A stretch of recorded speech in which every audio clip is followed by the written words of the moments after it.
Assalamualaikum warahmatullahi wabarakatuh.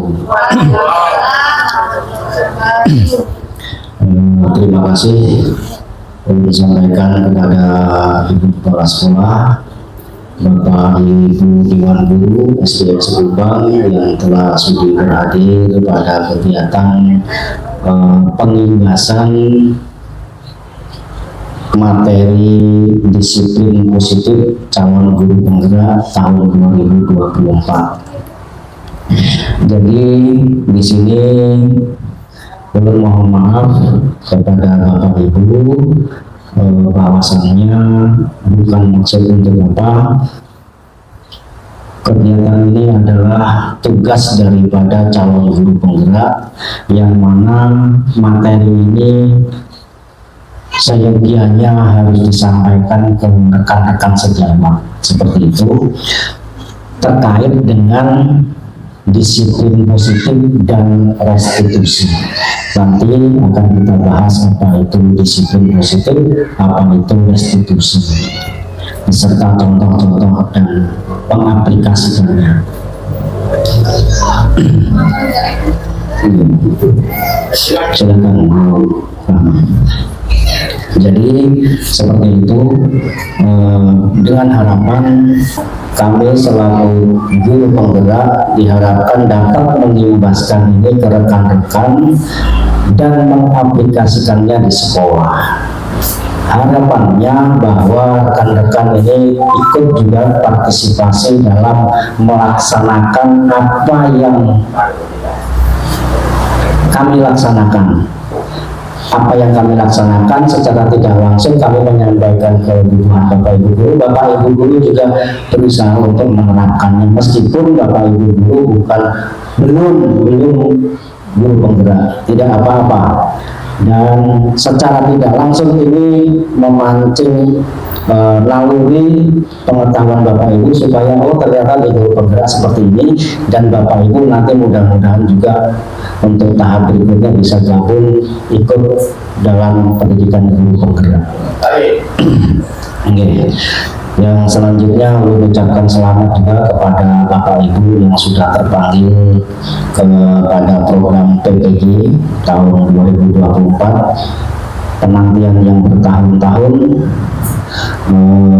akhirnya membuahkan hasil setelah berjibaku dengan segala rintangannya, dan mengucapkan bersabar untuk rekan-rekan yang belum, pasti dia nanti dapat giliran, pasti pilih bisa. Iya, terima kasih. Jadi seperti itu pengantar dari saya.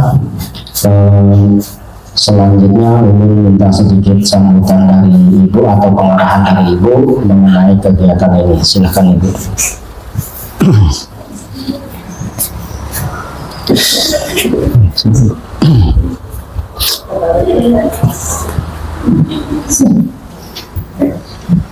Assalamualaikum warahmatullahi wabarakatuh.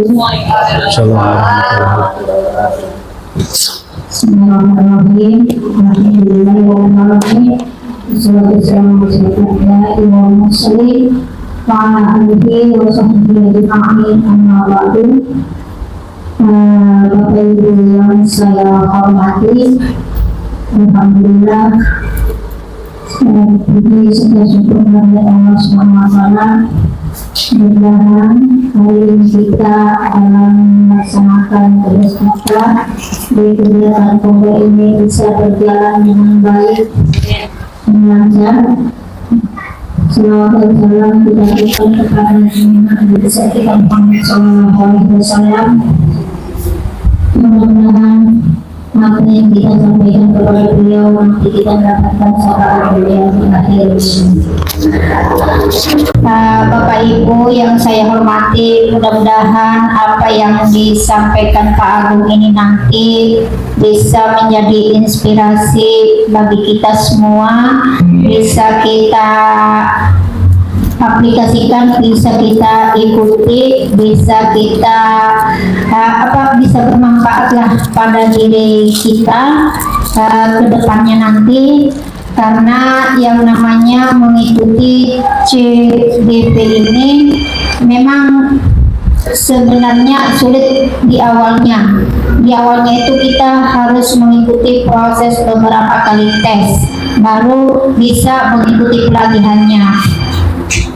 Beda kalau guru apa namanya yang ikuti PPG. Nah, kalau PPG biasanya tes di awal, lulus tesnya boleh mengikuti pelatihan. Tapi kalau CGP itu ada beberapa proses tes dulu diikuti, baru bisa kegiatan seperti ini.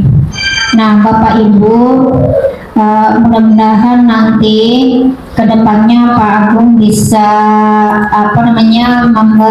berbagilah dengan kita semua seperti apa sih sebenarnya kompetensi yang diinginkan oleh pemerintah. Mungkin Pak Agung mungkin ya banyak dari masukan-masukan dari sana ya Pak ya, selama pembelajaran di CGP nanti bisa berbagi-bagi Pak dengan teman-teman. Nah, khususnya meningkatkan kualitas pembelajaran di sekolah, karena itu sangat penting. Kualitas pembelajaran ditingkatkan, di situ nanti akan terlihat bagaimana kualitas sekolah kita. Kalau kualitas pembelajaran pada anak itu bagus, maka akan terlihat juga kualitas sekolah kita, bahwa sekolah itu bagus. Ini tidak lepas dari kualitas guru. Bila kualitas gurunya bagus, maka juga sekolahnya juga bagus. Tapi kalau gurunya kualitas gurunya ya seadanya, ya mungkin sekolahnya juga terlihat seperti seadanya juga. Nah, jadi dari itu Bapak Ibu, dengan adanya ini tadi, mudah-mudahan tadi bisa menginspirasi kita semua. Apalagi ini Bapak Ibu kan sudah mengikuti PPG, tinggal 2 orang rasanya ya, 3 sama Ibu Mahrita yang terdaftar lebih lama di sini yang belum ada panggilan mengikuti PPG. Nah, mudah-mudahan setelah nanti jadi guru yang sudah bersertifikat, sudah mempunyai sertifikat profesional, berarti kemampuan mengajarnya juga lebih bagus, lebih maksimal, lebih bisa memahami lingkungan anak, lingkungan sekolah dalam pembelajaran. Karena di PPG nanti itu saya rasa kita diajarkan bagaimana caranya melaksanakan pembelajaran yang menyenangkan. Nah, mungkin itu Bapak Ibu, mudah-mudahan selain daripada yang menjadi mengikuti PPG nanti, mungkin kedepannya bisa juga ikut seperti Pak Agung mengikuti CGP. Mudah-mudahan, karena CGP itu termasuk juga profesional, bukan profesional guru aja, termasuk nanti di situ profesional guru dan juga profesional jabatan di CGP. Misalnya begitu ya Pak Agung ya.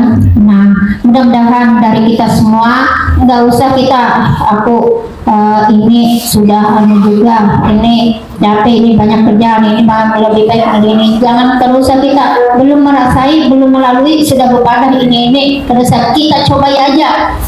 Sanggup kada? Belum kita melihat, belum tahu, sama aja ulun dulu seperti itu, diberi semangat begini, bahkan dipadahi, masa kamu mau ini orang ini ya bisa juga. Jadi ada semangat itu, ada motivasi.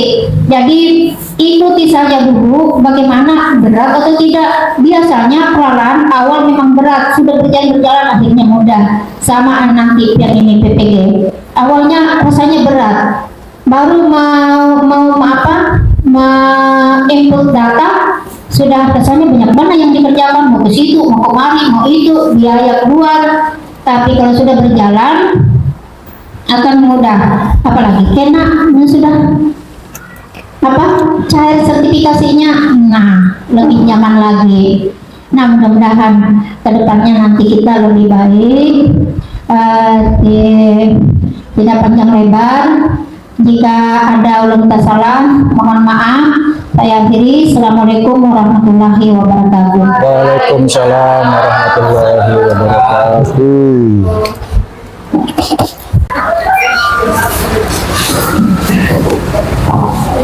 Oke, terima kasih kepada Ibu Kepala Sekolah yang telah memberikan pengarahan terhadap kita semua. Mudah-mudahan itu menjadi penyemangat buat kita ke depannya untuk mengikuti kegiatan-kegiatan yang sudah diprogramkan oleh pemerintah. Baik Bapak Ibu, materi pada kali ini yang belum disampaikan adalah tentang disiplin positif dan restitusi. Kalau kemarin mungkin itu adalah tugas mandiri dan sebagainya, tapi ini tugas yang pelajaran yang materi ini harus melibatkan Bapak dan Ibu semuanya. Bapak dan Ibu, disiplin positif. Apa itu disiplin positif? Perlu Bapak Ibu ketahui, disiplin positif adalah pendekatan mendidik yang menekankan pengajaran dan pembelajaran melalui penguatan positif dan pemahaman. Ini bertujuan untuk membantu anak memahami perilaku yang baik dan buruk. Jadi kuncinya memahami dulu, memahami mana perilaku yang baik dan mana perilaku yang buruk. Setelah itu baru mengembangkan rasa tanggung jawab anak. Kemudian selanjutnya setelah tanggung jawab maka menginjak ke rasa empati tanpa menggunakan hukuman.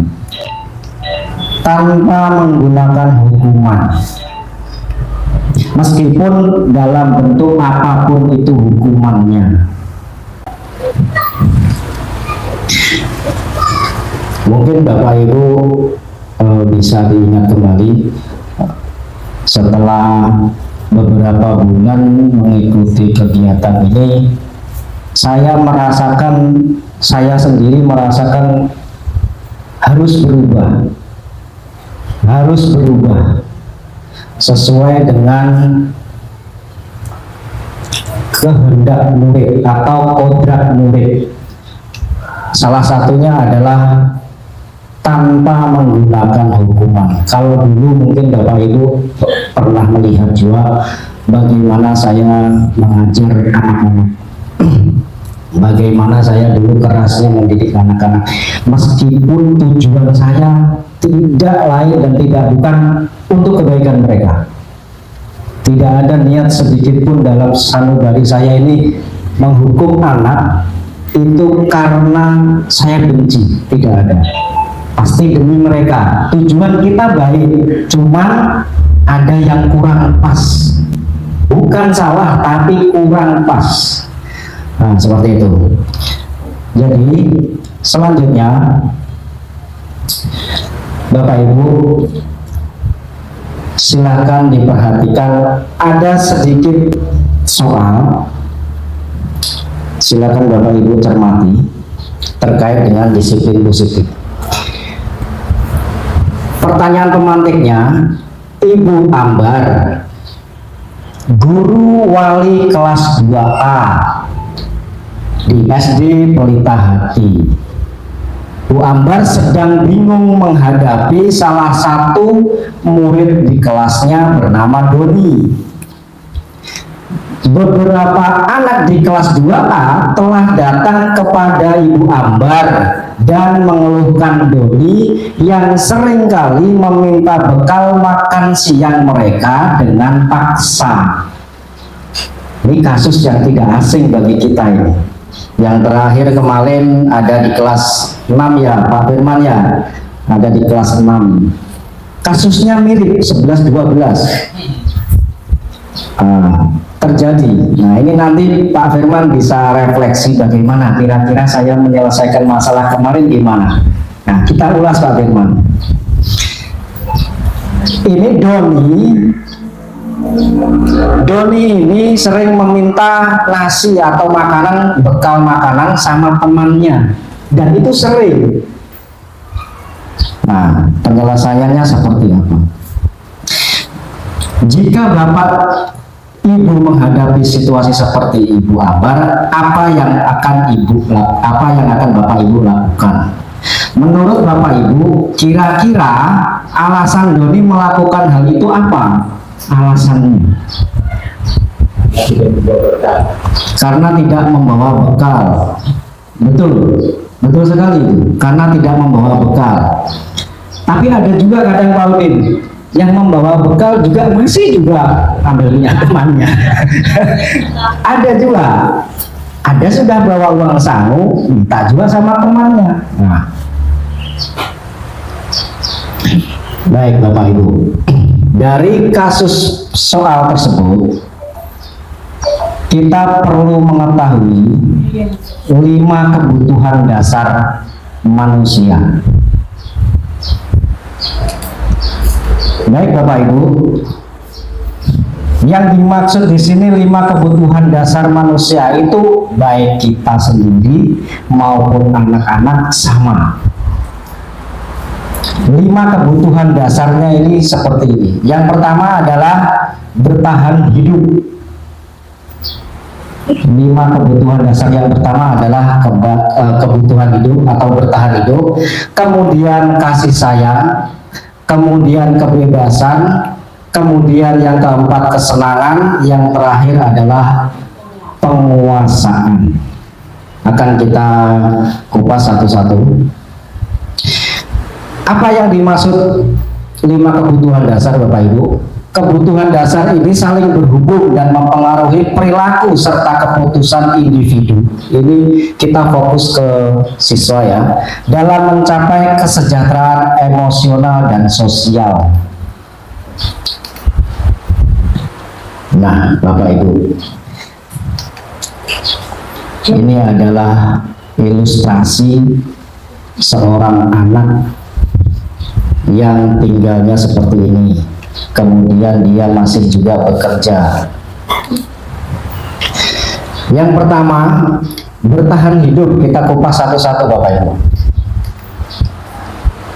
Kebutuhan dasar yang pertama adalah bertahan hidup. Meliputi apa saja Bapak Ibu? Bertahan hidup itu meliputi makanan tadi. Cerita tentang Doni. Bagaimana seseorang siswa, seorang murid ketika berangkat sekolah dan mengikuti pelajaran jika dia perutnya lapar. Makanan ini penting. Bagaimana dia mengikuti pelajaran seharian setengah hari jika perutnya, kebutuhan hidupnya, makanannya tidak terpenuhi, dia lapar perutnya. Kemudian yang kedua adalah pakaian. Bagaimana seorang siswa mau belajar dengan nyaman, dengan bahagia jika pakaiannya compang-camping, pakaiannya tidak seragam saja, itu anak sudah mempunyai mental yang beda, psikologis dia sudah berbeda, ada rasa minder. Makanya Bapak Ibu pun jika punya putra putri pasti diusahakan sesuai dengan jadwalnya. Itu salah satu cara untuk mengkondisikan psikologis anak tadi. Kemudian tempat tinggal Bapak Ibu.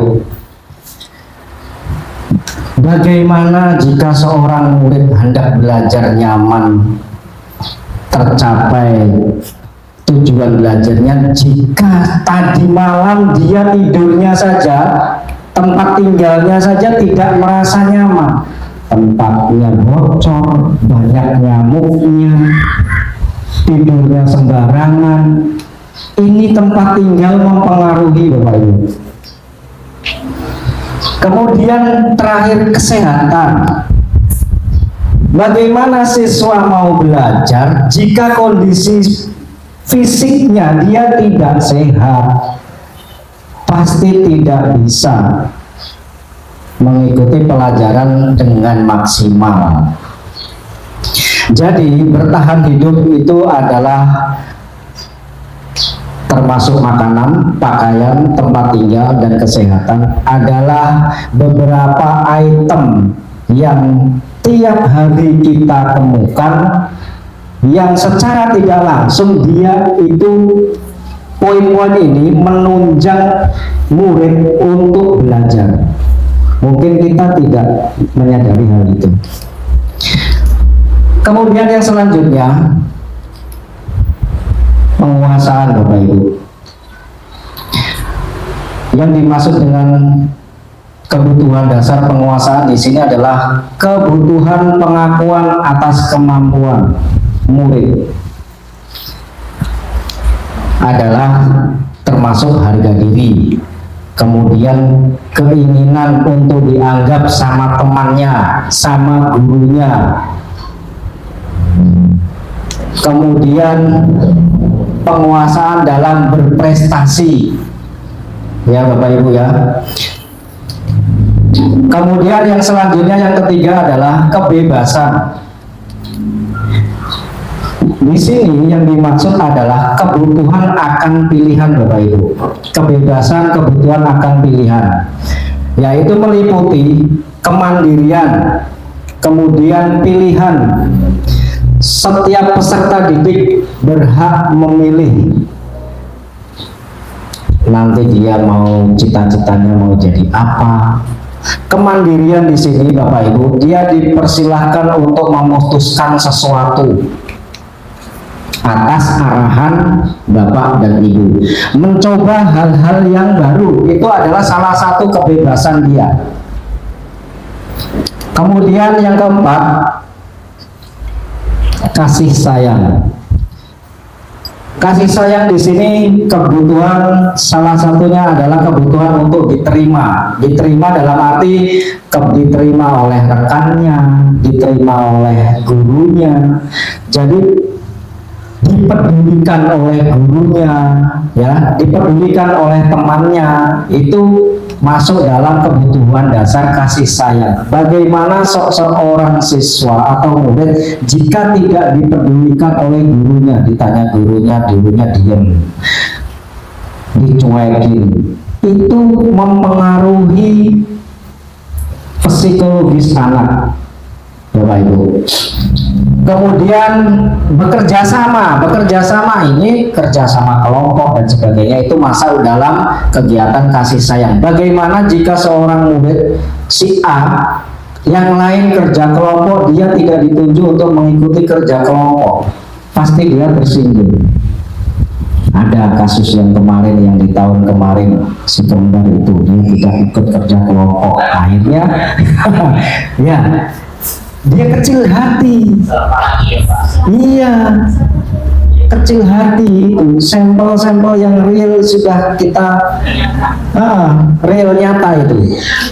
Kasih sayang. Di sini dia merasa kecil hati, aku nggak diperhatikan sama temanku, aku nggak dianu sama guruku. Iya, seperti itu.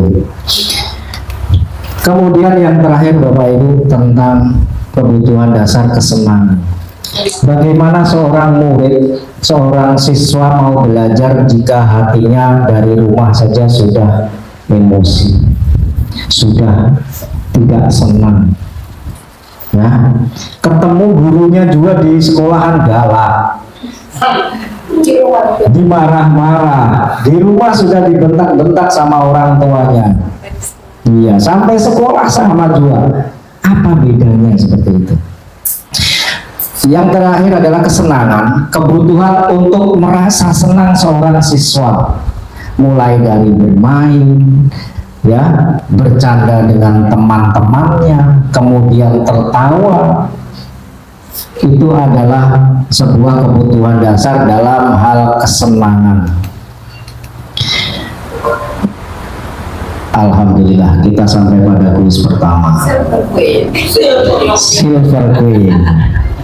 Silakan Bapak Ibu siapkan Android Bapak Ibu. Ada kuis di sini. Setelah ada beberapa item dari 5 kebutuhan dasar tadi, nanti Bapak Ibu diminta untuk mengerjakan soal. Tidak banyak soalnya. Nanti soal itu tadi, uraian itu tadi masuk dalam kebutuhan dasar apa?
Udah.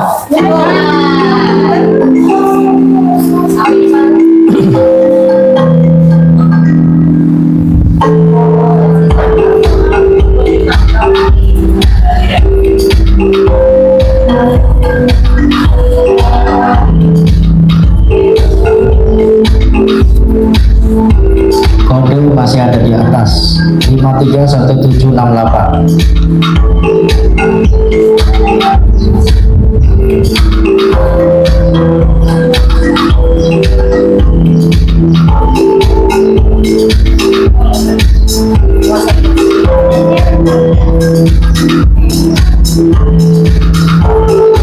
Tiga soal saja itu.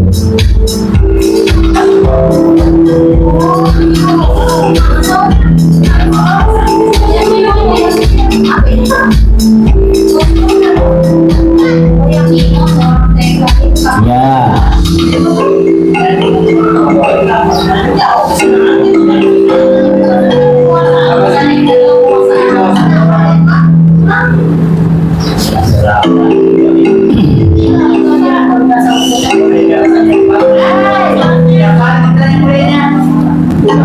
Ya, Bimo seorang anak TKB. Nah, itu masuk dalam kebutuhan dasar apa?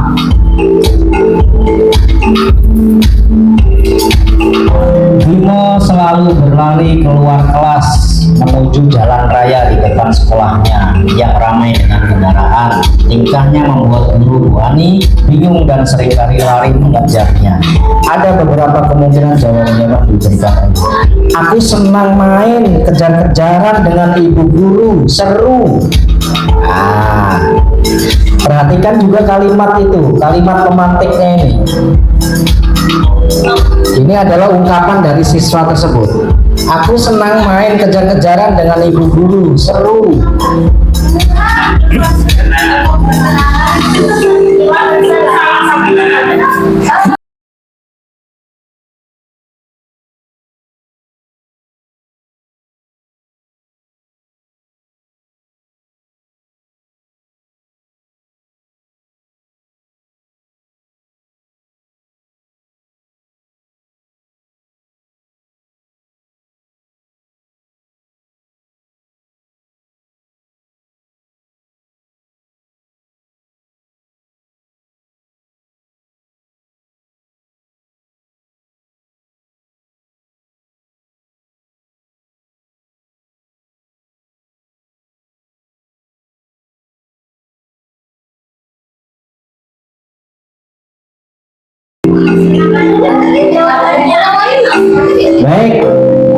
akhiri Bapak Ibu? Kita akhiri Bapak Ibu? Baik. Bismillah.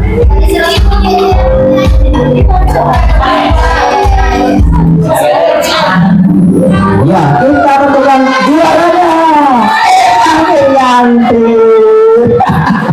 Juara pertama Ibu Emma, juara kedua Ibu Mariani, juara ketiga Bapak Firman. Iya. Baik Bapak Ibu. Kita lanjut ke rangkaian selanjutnya. Setelah kegiatan itu tadi cerita tentang Doni, kemudian ada lagi yang materi selanjutnya yaitu tentang keyakinan kelas. Ini keterkaitan Bapak Ibu, keterkaitan antara disiplin positif kemudian keyakinan kelas, nanti juga terkait dengan yang terakhir adalah restitusi. Saya ulangi Bapak Ibu, keyakinan kelas. Apakah ini bahasa yang asing Bapak Ibu? Tidak. Pak Udin, keyakinan kelas bahasa yang asing atau tidak Pak? Asing. Asing. Nah, apa bedanya dengan peraturan kelas Pak Udin? Kalau peraturan kelas umum ya, sudah sering tahu ya Pak Udin ya. Nah ini keyakinan kelas. Apa bedanya keyakinan kelas dengan peraturan kelas? Kalau keyakinan, kepercayaannya, agamanya mungkin dalam mana? Keyakinan. Baik, nanti kita sampai ke materi baru kita paham apa itu keyakinan, apa itu peraturan. Baik Bapak Ibu, ada sebuah pertanyaan. Mengapa kita memiliki peraturan tentang penggunaan helm saat berkendara? Jawabannya kemungkinan jawabannya adalah keselamatan. Untuk keselamatan. Mengapa kita memakai helm saat berkendara? Baik Bapak Ibu, keyakinan kelas, ulangi. Keyakinan kelas itu berbeda dengan peraturan kelas. Kalau peraturan kelas ini dibuat oleh guru untuk siswanya, dibuat oleh guru peraturan. Sama dengan tadi helm. Helm ini yang membuat peraturan tidak mungkin kita, pasti yang mau menilai, yang membuat peraturan. Itu bedanya antara peraturan dengan keyakinan. Kalau keyakinan itu dibuat oleh siswa berdasarkan peraturan kelas. Jadi dari peraturan kelas barulah dibentuk keyakinan kelas. Peraturan itu nanti peraturannya apa? Dilarang ini, dilarang ini. Nah, dari kalimat dilarang timbullah nanti keyakinan kelas Bapak Ibu. Bukan peraturan nanti bentuknya. Jadi sama halnya dengan penggunaan helm itu dibuat oleh pemerintah untuk kita. Jadi satu pihak yang membuat. Kalau peraturan kelas berarti yang membuat gurunya untuk siswanya. Beda dengan keyakinan kelas. Seperti itu. Ini contoh pembuatan keyakinan kelas di kelas 5. Bapak Ibu, ada beberapa prosedur pembentukan keyakinan kelas. Yang pertama adalah mempersilahkan warga sekelas atau warga sekolah untuk bercurah tentang peraturan-peraturan. Nah, jadi setiap siswa Bapak Ibu kasih kertas atau coret-coretan supaya dia menuliskan sendiri apa itu peraturan kelas. Pasti mereka sudah tahu. Dilarang lari-lari di kelas contohnya. Dilarang harus hormat dengan guru, menghormati teman dan sebagainya. Nanti mereka menulis masing-masing Bapak Ibu. Menulis masing-masing kemudian dikumpulkan, ditempel di sini. Nanti kita yang mengelompokkan dia masuk dalam kategori apa, tentang kedisiplinan kah, tentang tanggung jawab kah, seperti itu. Kemudian mencatat semua masukan-masukan warga kelas yang bisa dilihat oleh semua warga kelas. Nah, kemudian ditempel di sini semua awal-awal itu. Kemudian yang terakhir adalah mengganti kalimat negatif menjadi kalimat positif dari peraturan ini ya. Kemudian kalau peraturan itu biasanya dilarang kalimatnya. Dilarang lari-lari. Tidak boleh begini, tidak boleh begitu, tidak boleh itu kalimat negatif, Bapak Ibu. Kalau di keyakinan kelas dirubah menjadi kalimat positif. Contoh ya,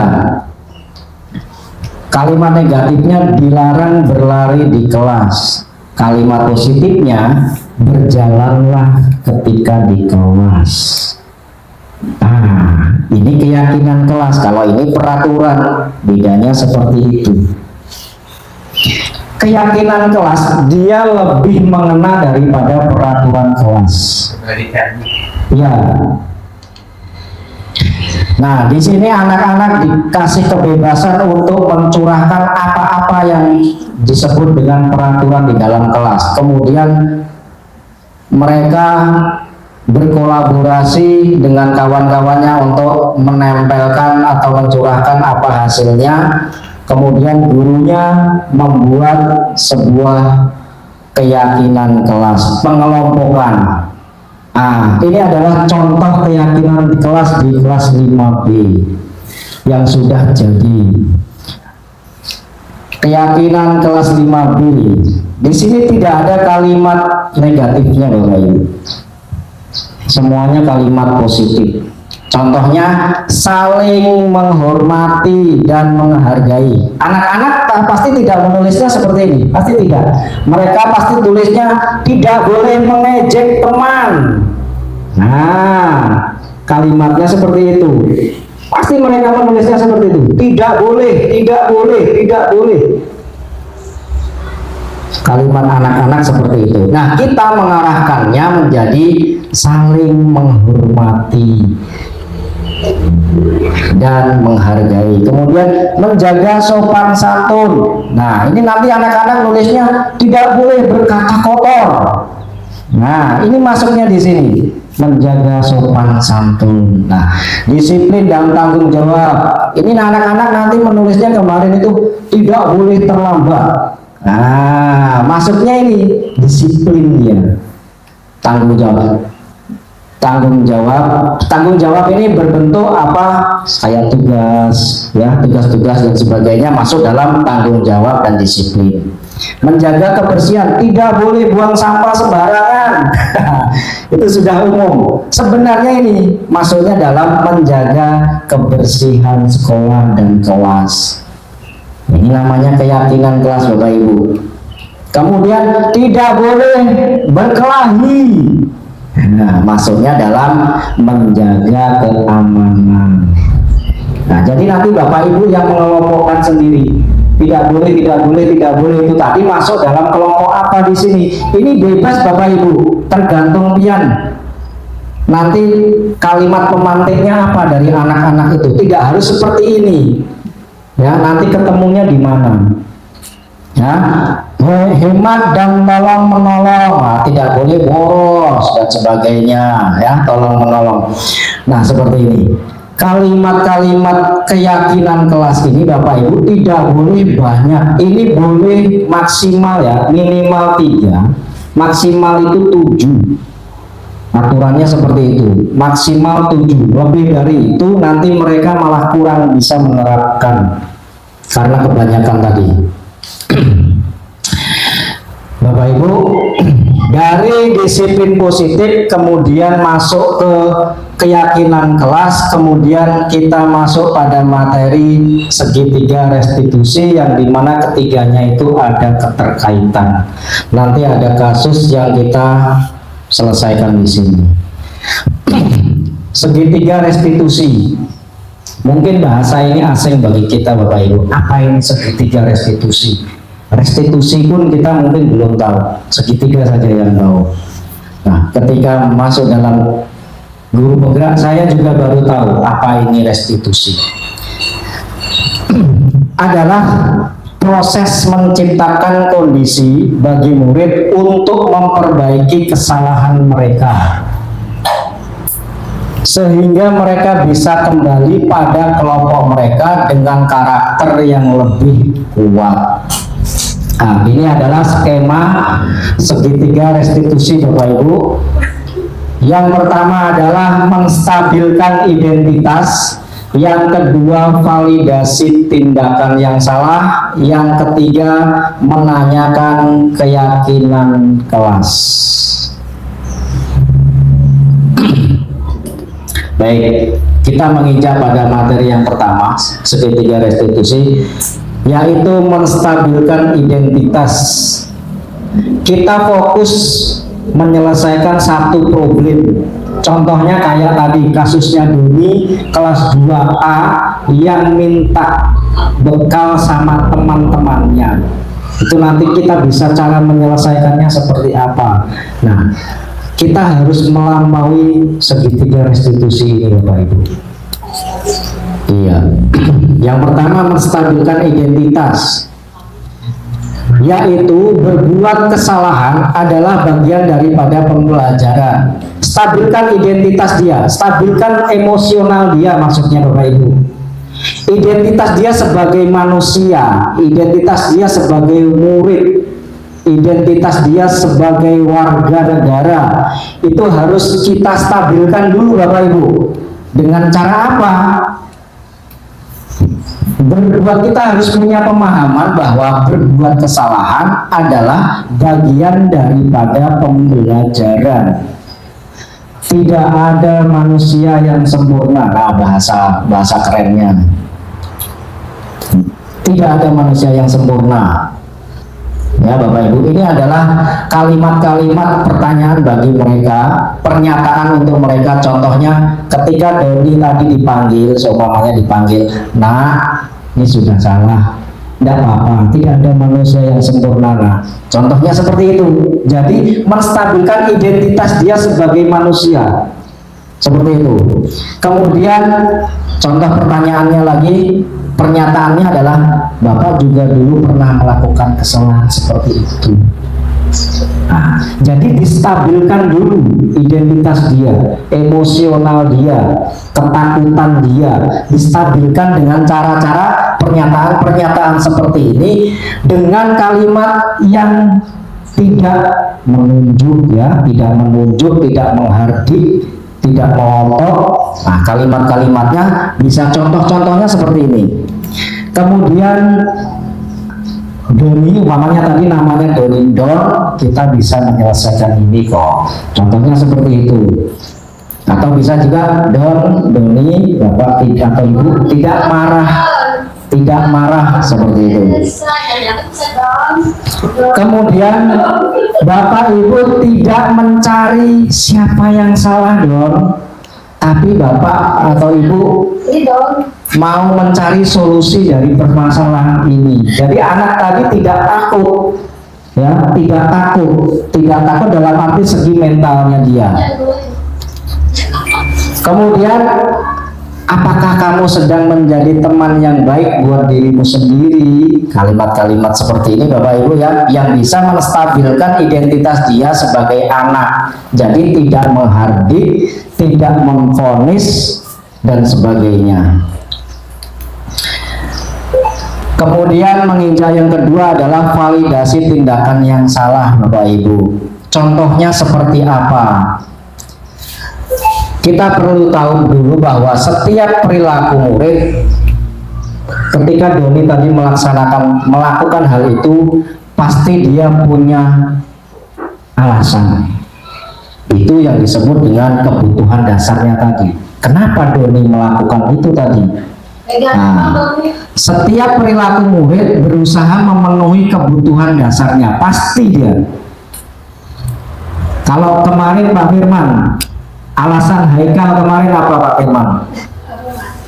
Alasannya kemarin itu, nah, satu alasannya pertama kurang uangnya. Ya. Kurang uangnya sehingga dia minta tambah sama temannya. Saya kasih tahu teman yang begitu nggak boleh. Kasihan teman saya bilang kebetulan teman punya uang 2.000, kamu minta 1.000, tinggal 1.000 saya bilang uangnya. Pak Ben 1.000, saya suruh begitu dia. Iya. Insya Allah sempat saya jalan lagi.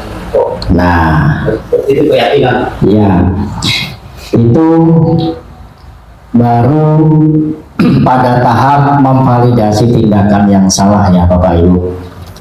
Yang dilakukan Pak Firman tadi benar, bahwa ditanyakan dulu kenapa kamu melakukan itu. Pasti dia punya alasan. Haikal tadi minta uang sama temannya, bahasa kerennya memalak. Nah, tapi hal itu kita ubah nanti Pak Firman, bahasa keren, bahasa yang memalak tadi. Seumpama ada kejadian lagi, kita ubah, jangan sampai tercetus bahasa memalak Bukan lebih bagus. Kamu yang sakit. dan bahasa yang lebih lembut. Nah, meminta tambahan uang sangu sama temannya. Soalnya ketika kita mencetuskan kalimat negatif sama anak, itu dia terpikir terus loh. Contohnya Bapak Ibu begini. Donasi bahasa. Ya, Bisa donasi. minta donasi sama temannya. Contoh gini, Bapak Ibu ketika dilarang, tolong jangan pikirkan gajah. Pasti kepikir. Malah pian memikirkan apa gajah, malah terpikirkan. Sama dengan itu tadi, memalak. Nah, seolah-olah bahasa yang kurang bagus tadi sudah menjadi satu sama dia. Iya.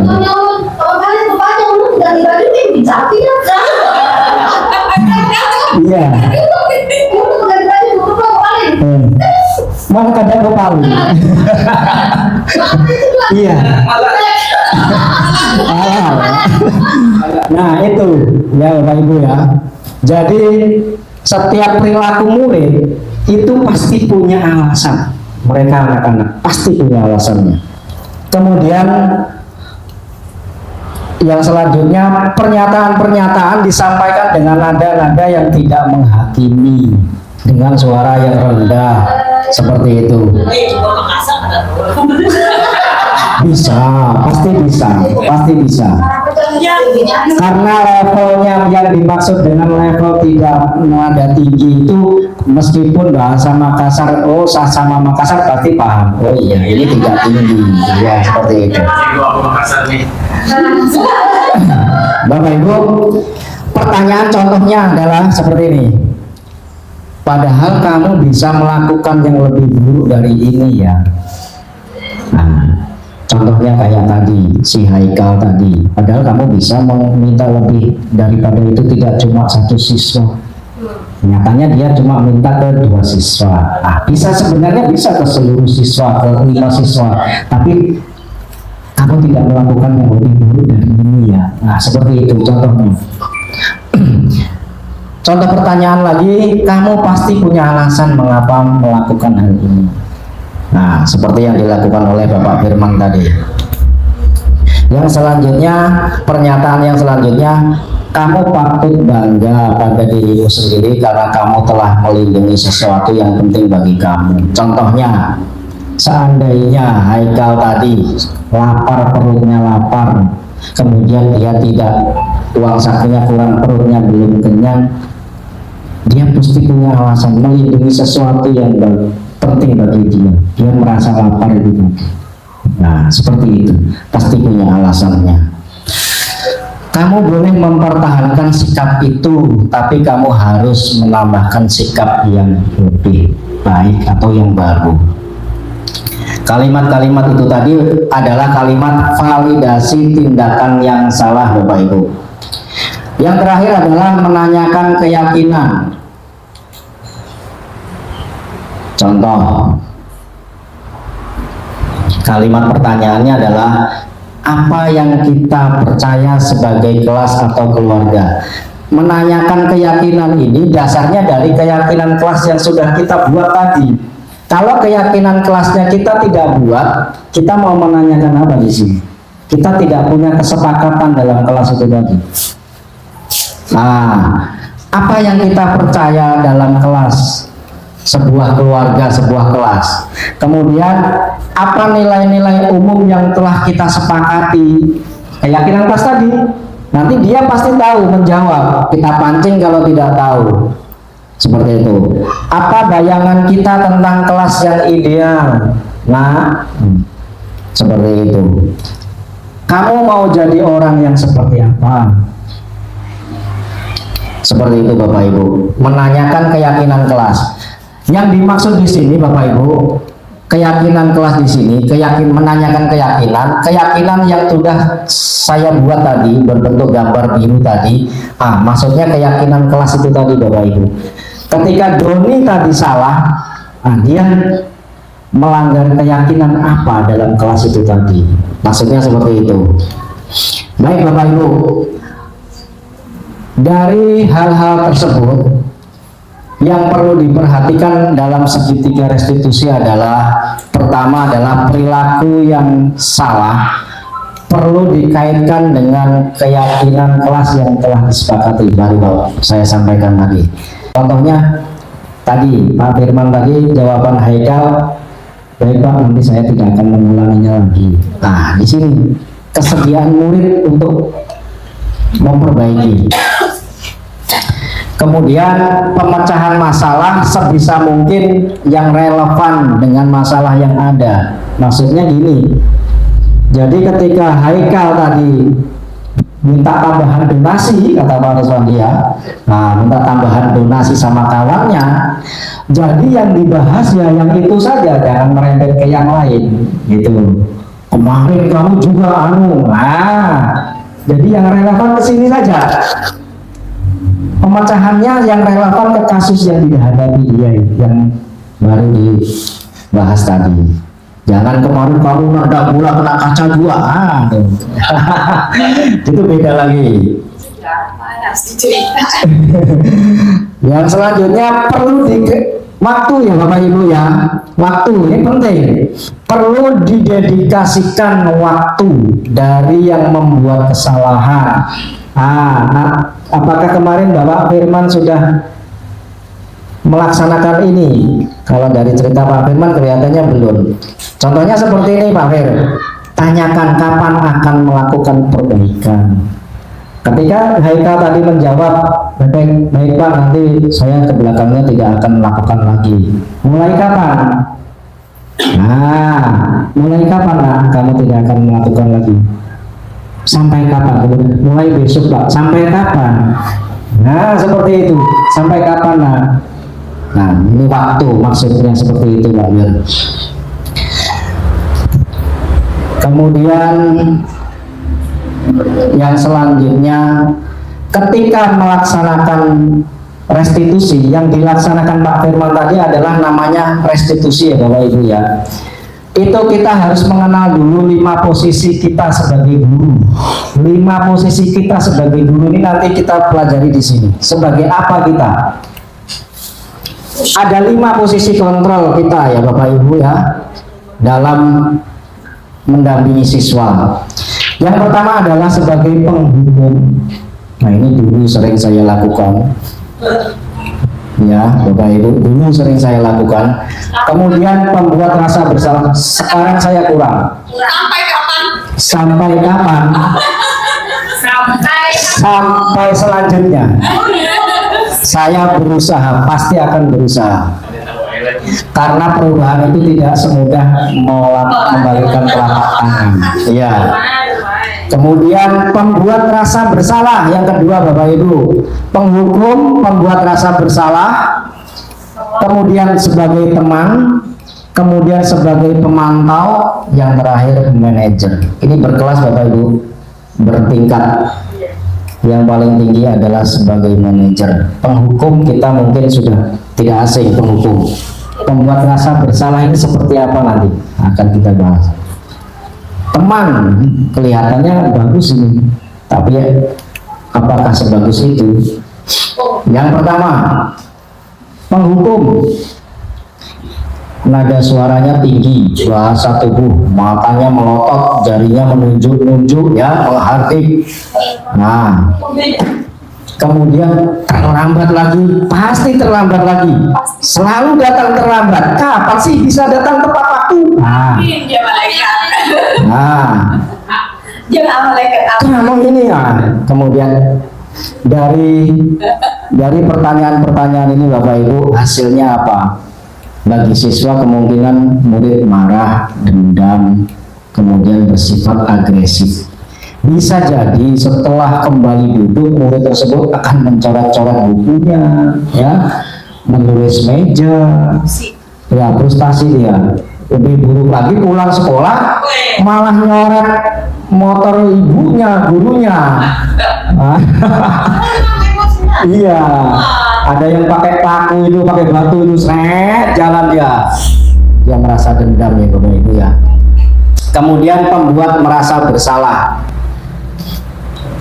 Pada posisi ini Bapak Ibu guru akan berusaha lebih lembut dia, lebih naik setingkat lagi. Nah, contohnya seperti ini. Ibu sangat kecewa sekali dengan kamu. Seperti itu, membuat rasa bersalah.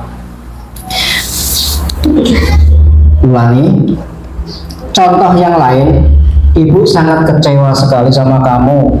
Kemudian contohnya kalau Pak Ardi masuk di kelas saya atau Bu Irus masuk di kelas saya, kemudian Bu Irus kelas saya rame, Bu Irus masuk. Kamu itu apa nggak kasihan apa? Ibu sudah madahi kamu, nanti tak bilangkan Pak Agung. Nah, Karena Pak Agung jadi pembuatnya. ini pembuat merasa bersalah di sini. Dalam posisi kontrol ibu guru tadi, pembuat rasa bersalah. Apa kamu nggak kasihan nanti kalau ibu dimarahi sama Pak Agung? Nah, seperti itu. Apa kamu nggak kasihan sama ibu nanti kalau dimarahi kepala sekolah lu nanti ibu? Nah, seperti itu. Itu nggak boleh. Pembuat merasa bersalah. Nanti dia merasa bersalah gara-gara aku. Nah, seperti itu. Ya, Bapak Ibu ya. Hasilnya apa? Posisi ini murid memiliki penilaian diri buruk terhadap mereka sendiri. Murid merasa tidak berharga dan sebagainya. Ya, mengecewakan gurunya. Nah, seperti itu. Nah, ini yang paling familiar bagi kita. Seolah-olah kita ini sudah baik, tetapi ternyata kita baru sebatas level yang ketiga, Bapak Ibu, yaitu sebagai teman. Nadanya kita suaranya ramah, Bapak Ibu, akrab sama murid, kemudian bercanda gurau sama murid, bahasa tubuhnya dekat dengan muridnya, rapat, kemudian tersenyum jenaka. Nah, contohnya seperti ini. Adi, ayolah, gimana sih kamu? Kemarin loh kamu sudah janji ke Bapak, kenapa terlambat lagi? Sambil tertawa ringan gurunya. Ya sudah, tidak apa-apa, duduk dulu sana, nanti Pak Guru bantu. Nah, seperti itu. Contohnya ketika kita ngajar, kemudian ada yang terlambat. Gimana sih nak, kemarin telat, ini telat lagi, gimana sih? Ya sudah, duduk sana. Nah, ini sebagai teman ini. Ini sebagai teman, baru sebatas sebagai teman. Ya. Hasilnya, ingat ini Bapak Ibu, perhatikan. Murid akan merasa senang karena dia tidak dimarahi, kemudian merasa akrab dengan gurunya. Ini termasuk dampak yang positif, tapi ada yang negatifnya Bapak Ibu. Murid menjadi tergantung nanti sama pian. Nah, murid merasa tergantung nanti. Bila ada masalah atau terlambat lagi, dia sudah nggak ada beban dia. Nanti Pak Firman nggak marah. Iya, di situ dia. Negatifnya di situ. Dia tidak punya rasa tanggung jawab. Oh, kemarin aku sudah telat, besok jangan telat lagi. Itu belum muncul di situ. Karena gurunya tidak ada konsekuensi, tidak ada tindak lanjutnya. Tetap suruh duduk juga. Seperti itu. Yang keempat, pemantau. Pemantau ini bagus juga Bapak Ibu. Nada suaranya datar, bahasa tubuhnya formal ya. Contohnya ini kasus Adi yang sama. Adi, tahukah kamu jam berapa kita mulai? Tahu Pak. Kamu terlambat 15 menit. Apakah kamu sudah mengerti konsekuensi yang harus dilakukan jika terlambat? Nah, ini satu tingkat dengan yang tadi Bapak sebagai teman. Paham Pak, saya harus tinggal kelas pada jam istirahat nanti dan mengerjakan tugas ketertinggalan saya. Ini di sini masih ada ini Bu, ada konsekuensi. Ya, ada konsekuensi dari keterlambatan si Adi ini tadi. Ya, benar. Nanti pada saat jam istirahat, kamu harus tinggal di kelas untuk menyelesaikan tugas yang tertinggal tadi. Saya tunggu. Nah, di sini ini sebagai pemantau. Jadi dia harus melaksanakan, tidak dimarahi, tapi ada konsekuensi Bapak Ibu, konsekuensi. Kemudian juga memantau konsekuensi tersebut sampai selesai. Nah, hasilnya apa? Murid memahami konsekuensi yang harus dijalankan karena telah melanggar salah satu peraturan. Kemudian guru tidak menunjukkan satu emosi yang berlebihan, marah dan sebagainya.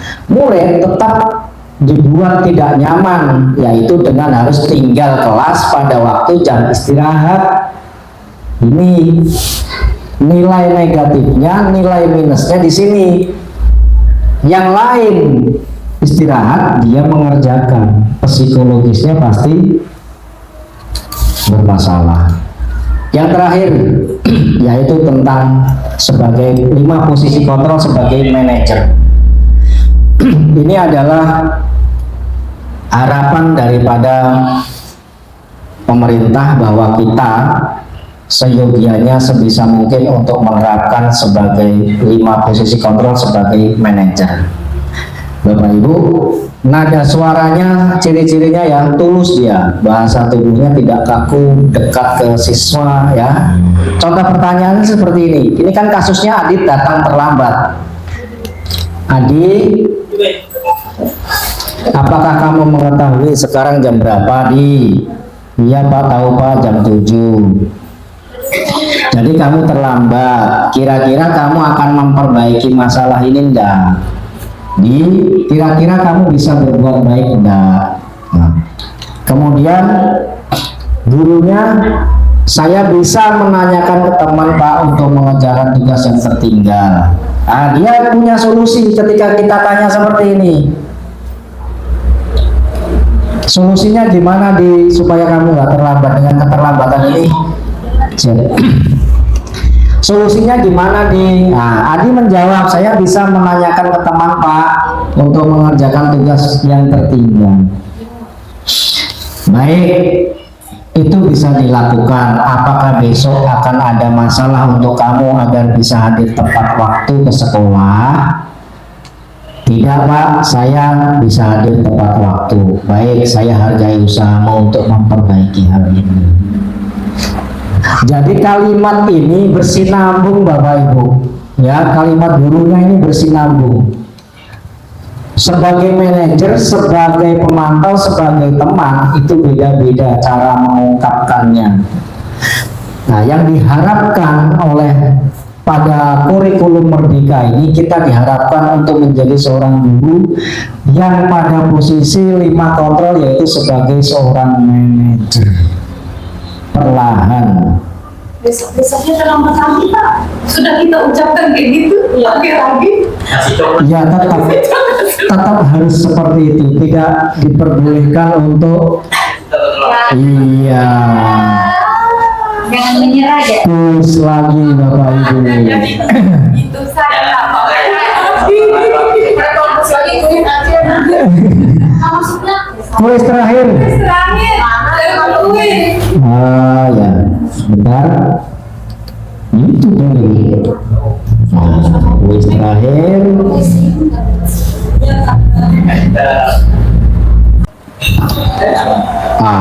Kuis ini adalah ada beberapa contoh penerapan cerita di situ, cerita tentang satu kasus. Nah, dalam kasus itu gurunya itu bertindak sebagai apa? Dari 5 posisi kontrol tadi. Apakah sebagai penghukum, apakah sebagai teman, apakah pemantau, sampai ke apakah dia sebagai manajer. Nah, seperti itu. Sudah Bapak Ibu? Sudah. Belum? Belum juga ya? Waktu ini. Nanti Sudah 2.000, maaf ya, maaf, kita di sini. Oke, sudah? Sudah, ramai lagi. Oke.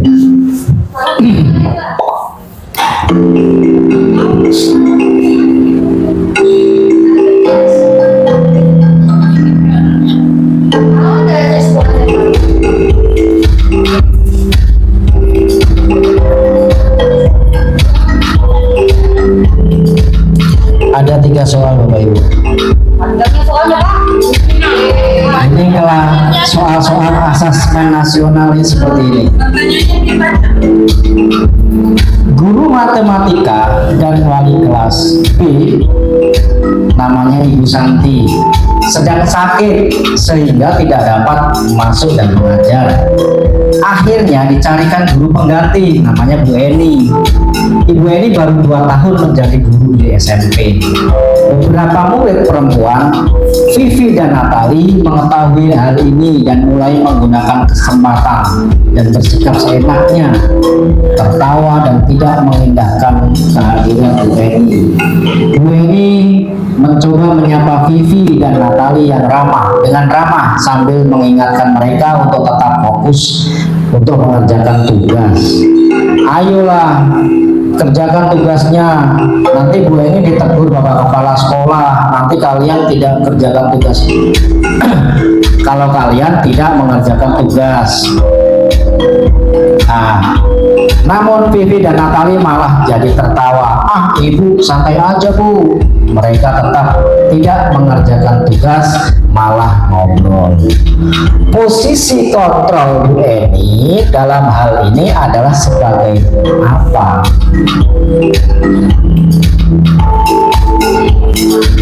Nah, ada 5 posisi kontrol lagi Bapak Ibu. Posisi Bu Eni di sini sebagai apa?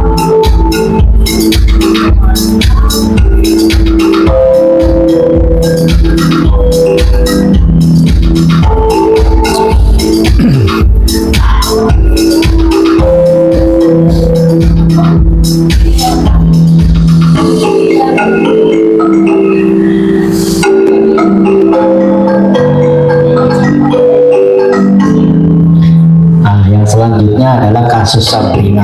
Sabrina ini datangnya terlambat. Dia pakai sepatu, sudah datang terlambat, pakai sepatunya salah, warnanya warna coklat.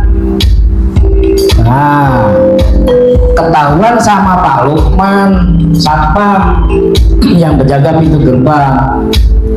Dihukumlah sama Pak Lukman. Si Sabrina ini, Pak Lukman menanyakan, apa peraturan sekolah tentang seragam warna sepatu? Warna hitam Pak, namun karena terburu-buru dan salah mengenakan sepatu, selain tidak mungkin kembali pulang karena rumahnya jauh sekali Pak.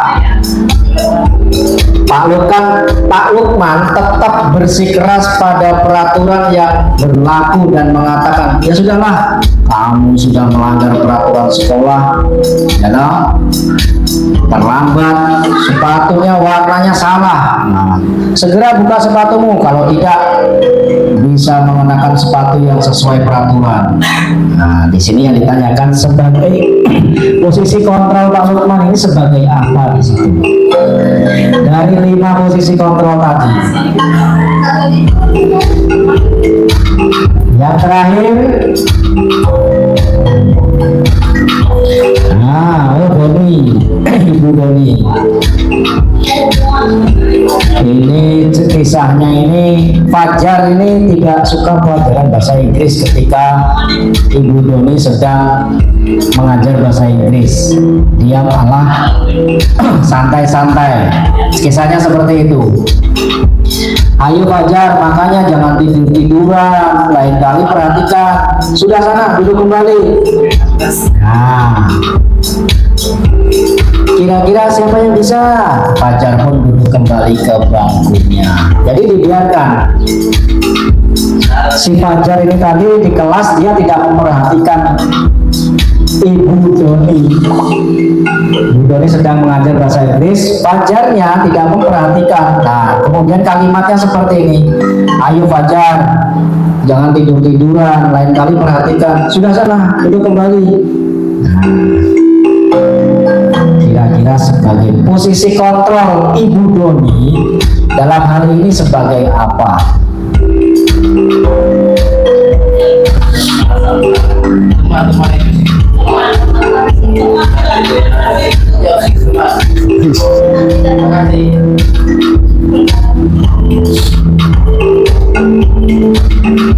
Soalnya tiga. Yang pertama adalah kasusnya Ibu Santi, yang Bali dan Vivi, kemudian Sabrina. Waktu habis. Ibu Rahmawati, Ibu Ardiansa, Ibu Marlina. Wah. Iya. Alhamdulillah. Harus beli selfie lagi.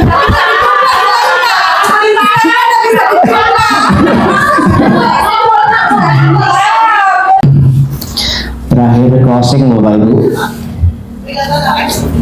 Ini adalah slide 3 terakhir closing kita pada sesi kali ini. Dari ketiga materi, yaitu disiplin positif, kemudian keyakinan kelas dan restitusi, semua ketiga keterkaitan, dan tidak lain dan tidak bukan hal itu adalah arahnya ke sini. Masa depan anak dan pendidikan. Baik, Bapak Ibu, di sini adalah ada gambar seorang petani. Perlu diketahui bahwa filosofi padi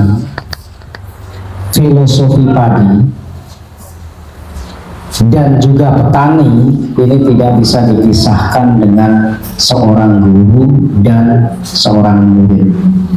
Maksudnya seperti ini. Diibaratkan guru itu adalah seorang petani dan padi ini adalah seorang murid. Jadi seorang petani itu tidak bisa memaksakan apapun terhadap masa depan murid. Padi tetaplah padi. Biarpun Bapak Ibu merawatnya seperti apa, dia juga akan menjadi seorang padi. Tugas kita murid itu ketika mereka lahir itu bukan sebuah kertas, ibarat bukan kertas kosong ya Bapak Ibu. Kita kadang masih terngiang-ngiang sama kalimat atau quote siswa itu adalah kertas kosong, tergantung kita gimana menulisnya. Itu salah. Murid itu mereka sudah punya suratan, coret-coretan, cuman mereka belum terlihat dalam kertas itu tadi. Nah, tugas kita tinggal mengarahkan Bapak Ibu. Sama dengan petani ini, petaninya tinggal merawat, memupuk, ya, kemudian mengasih air dan sebagainya. Sama dengan kita, membasmi ulatnya, ya, jamur-jamur yang mengganggu tanaman. Nah, hal ini dicetuskan oleh Bapak Pendidikan kita Ki Hajar Dewantara bahwa murid itu sudah punya kodratnya masing-masing.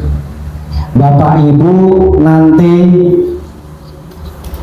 coba ingat kembali ketika Bapak Ibu menjadi seorang murid waktu SD kelas 5 kah kelas 6. Bapak Ibu akan lupa pelajaran yang dikasihkan sama guru Bapak Ibu. Pelajarannya apa pasti akan lupa, tapi tidak akan lupa dengan karakter atau perilaku dari guru yang disampaikan. Pelajarannya yang ditulis di papan tulis bisa lupa Bapak Ibu, enggak ingat itu tentang apa itu sudah lupa, tapi kalau perilaku sikap akan lebih diingat oleh kita. Bagaimana dulu kita dididik oleh guru kita, diajari 1 tambah 1 itu kapan, kita sudah lupa itu. Nah, disinilah Bapak Ibu tugas kita sebagai guru adalah seibaratnya seorang petani itu kita cuma menuntun anak-anak untuk menuju pada cita-citanya. ya pada karirnya masa depannya. Kita tinggal mendampingi, menuntun Bapak Ibu ya, bukan mendorong ya, menuntun dengan cara-cara yang lebih baik.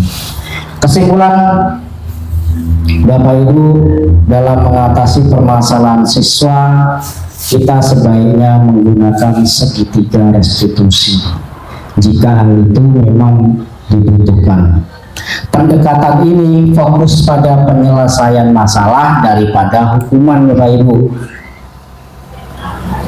Siswa diajak untuk menemukan cara memperbaiki kesalahan mereka, seperti kasusnya Haikal tadi. Dia secara tidak langsung sudah meminta maaf, betul sekali, diacungi jempol. Kalimatnya yang kurang dari Pak Firman tadi, meminta maaf Pak, ya minta maafmu bagus, Bapak apresiasi. Nah, konsekuensinya belum. Segitiga restitusi membawa siswa memahami dan belajar dari kesalahan mereka. Dikasih pemahaman sama Haikal, nah itu tidak bagus, nah itu bagus sudah. Jadi mereka paham, memahami dan belajar dari kesalahan mereka.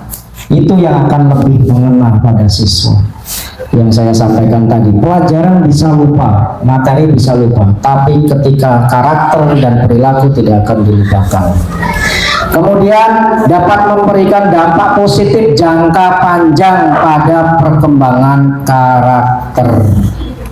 Makanya dalam kurikulum Merdeka ini kita ditekankan pada perkembangan karakter, menumbuhkan karakter siswa. Profil pelajar Pancasila itu pada pembentukan karakter Bapak Ibu. Ya, itu adalah closing dari Bapak Pendidikan kita Ki Hajar Dewantara Bapak Ibu. Ini slide terakhir. Oh iya, selesai. Terima kasih. Sama-sama Pak. Baik, Bapak dan Ibu, itu adalah materi tentang segitiga restitusi. Dengan harapan kita kedepannya bisa melaksanakan itu.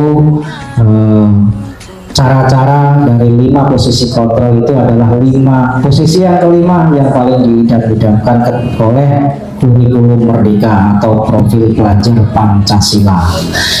Baik, demikian materi yang saya sampaikan. Tugas saya selesai untuk menyampaikan ke Bapak Ibu. Ulun ucapkan terima kasih atas waktu dan kesempatannya. Terima kasih.